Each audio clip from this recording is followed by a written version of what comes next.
happened to us? What happened to me? What happened as I let it slip? I was confused by the powers that be, forgetting names and faces. Qu'est-ce qu'elle vaut cette T7 Wallride qui fait tout l'intérêt de cette version-là? Et c'est ça, suspension Kayaba.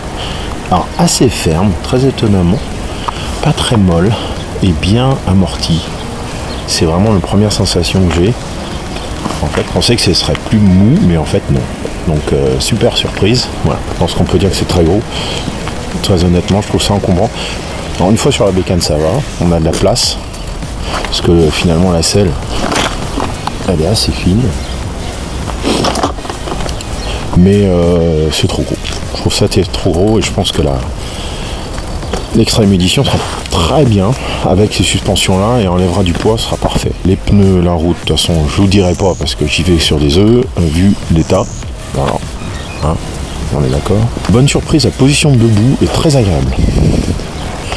La selle est très fine à l'entrejambe et du coup permet d'avoir une bonne position debout. Et c'est vraiment très agréable, c'est vraiment sympa.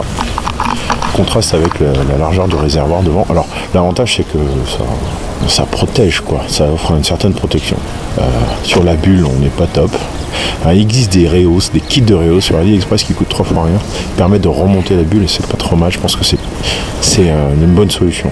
Mis à part les stickers spécialement Dooney qu'on passe pas inaperçu, moi j'aime bien le look. À part la grosseur, les 4 feux devant en fait sont vraiment très jolis, un esprit vraiment bien. L'échappement un peu débile je trouve, qui est vraiment sur le côté et qui prend plein la gueule dès que tu chutes. Donc il existe des modèles sorties hautes là, qui sortent par là. Et je pense que ça peut être pas mal. Protection, une bonne protection la Wallride.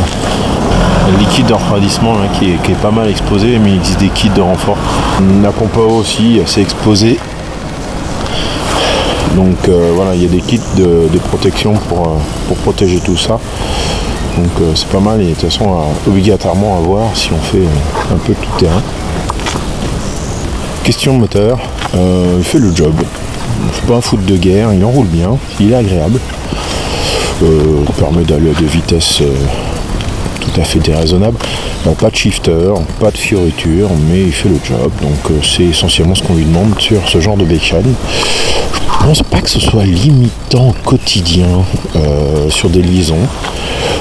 Bien sûr, on ne suivra pas des 1000 XR et autres GS plein de centimètres cubes et de chevaux, mais je pense que ça permet d'aller déjà à une certaine vitesse. Donc pas de problème de ce côté-là, à mon sens. C'est plutôt une bonne surprise et très agréable sur l'enroulé, sur le petit virolo.